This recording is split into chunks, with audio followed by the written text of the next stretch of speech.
Sanwo-Olu reaffirms commitment to human capital development. United Nations Agency to support 1 million malnourished children in Sokoto State to achieve zero hunger in Nigeria. On the foreign scene, Venezuela set to resume repatriation of migrants after deal with United States. And in sport, Nigeria Super Eagles to train behind closed doors ahead 2026 FIFA qualifier against Zimbabwe. Now the details. I am Dele Agadumo. Lagos State Governor Babajide Sanwo-Olu has reaffirmed his administration's commitment to human capital investment, describing it as a critical driver of economic growth and social equity.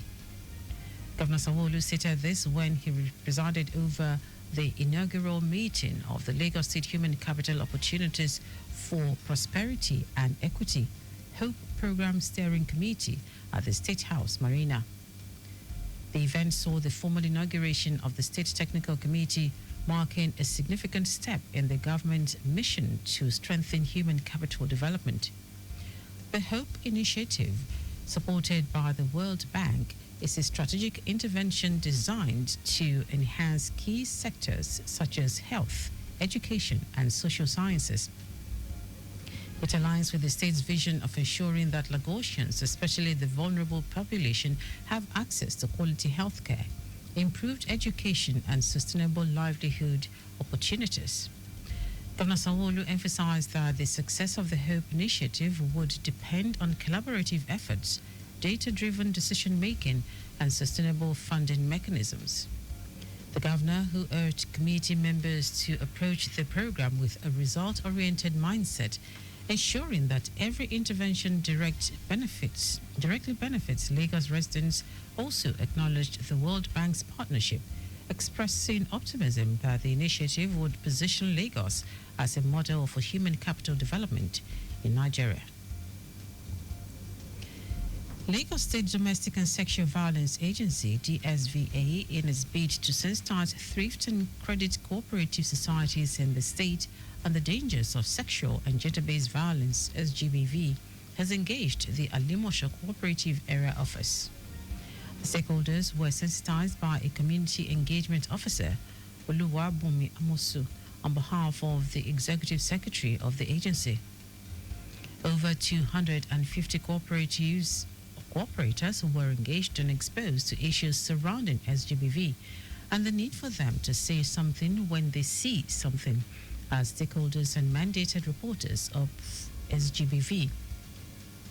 On her part, Alimosho Cooperative Area Officer Busola Aki Pachomo expressed gratitude to the Lagos DSVA and the state government for bringing the engagement to the society and promised to ensure the full participation of the members as mandated reporters in kicking SGBV out of Lagos.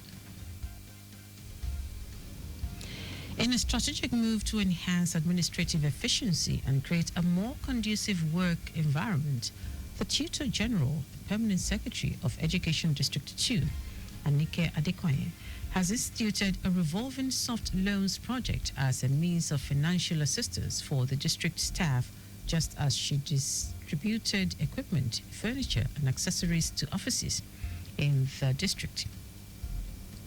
The initiative, aimed at strengthening the working conditions of staff for optimal service delivery, is part of the Lagos State Government's ongoing commitment to improving the education sector. Adekoye emphasized the significance of well-equipped officers in fostering quality work delivery. She noted that the initiative is a testament to the commitment of Governor Babajide Sanwo-Olu in supporting the workforce and ensuring efficiency, urging recipients to make good use of the equipment for service efficiency. She further expressed her sincere appreciation to all staff for their support, commitment, and diligence throughout her stay in the district.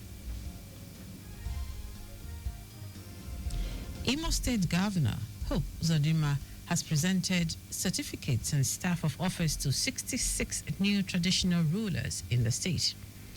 In his speech, Uzodinma, who charged them to serve and treat their subjects in a manner that pleases God, urged them not to see them as slaves, but demonstrate honesty, peace, and justice in leadership. He also warned them against ruling their communities from the diaspora, vowing to withdraw the staff of the office of anyone that defaults. The governor also urged them to see themselves as part of government and ambassadors at the community level. Uzodimma emphasized their role in maintaining security in their domains, saying that any traditional ruler that joined in causing insecurity would be dethroned. And now to the rest of the stories. The country representatives of the United Nations Food and Agriculture Organization in Nigeria and ECOWAS, Kofi Dominic, has reaffirmed the organization's commitment to achieving zero hunger in Nigeria. Speaking in Sokoto State during an official engagement in Tangaza local government area, Dominic revealed that FAO was targeting 1 million malnourished children for support in the state. According to him, the FAO in its pilot intervention is collaborating with the Sokoto State Ministry of Health to distribute 21 metric tons of Tom Brown, a highly nutritious food, to 1,750 children aged 6 to 59 months. Dominic noted that the children targeted were recently discharged from moderate acute malnutrition, MAM, and severe acute malnutrition at the Targeted Supplementary Feeding Program, TSFP, and Outpatient Therapeutic Program centers. He stated that the project was designed to improve food security and nutrition among vulnerable households, particularly pregnant and breastfeeding women, young girls, and children under 5. The Economic and Financial Crimes Commission, EFCC, has commenced an investigation into the man arrested by the Nigeria Customs Service, Okorie, Sunday, at the Murtala Mohammed International Airport, Ikeja, Lagos, for false currency declaration. Sunday was apprehended upon his arrival from Johannesburg, South Africa, on March 19.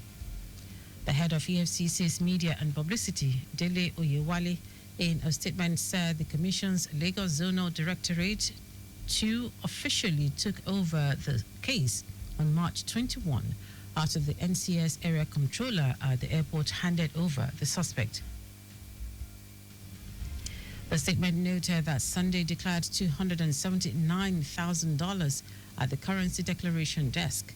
A subsequent search revealed an additional $299 hidden in various packages, bringing the total to $578,000.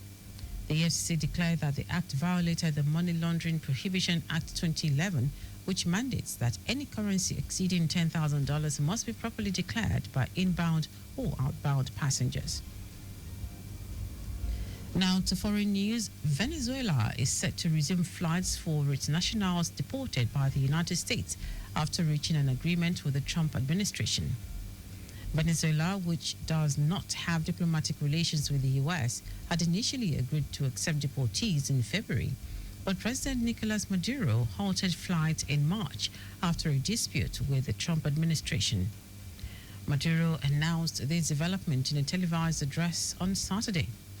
U.S. President Donald Trump, in a post, also confirmed that Venezuela has agreed to receive back into their country all its illegal aliens who were encamped in the U.S., including gang members of Tren de Aragua.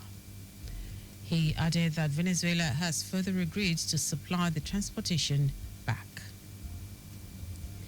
Now, sport. Nigeria Super Eagles will train behind closed doors on Sunday ahead of the Match Day 6 Group C 2026 FIFA World Cup qualifier with the Warriors of Zimbabwe. Meanwhile, Monday's training session will be opened for the mandatory 15 minutes shortly after the official press conference. According to reports, the head coach, Eric Chelle, has placed restrictions in and around the team's camp in Ikot Ikene, Akwa Ibom. The Super Eagles and Zimbabwe touched down in Uyo, Akwa Ibom State on Saturday at the Victor Atta International Airport.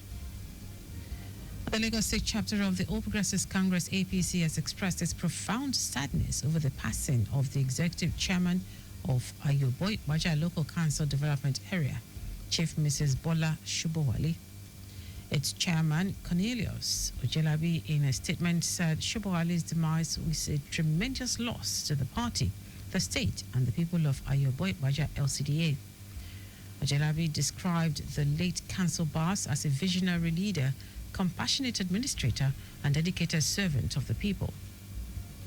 He prayed to God to accept her soul and grant the family and all who knew her the strength to bear this huge loss. The party chairman noted that Shubowale's passing has left a profound void in the community she served with unwavering commitment, stressing that her transformative leadership and dedication to grassroots development was widely respected. That was our news at 10. Just before we go, stay alive. Make use of pedestrian bridges where available.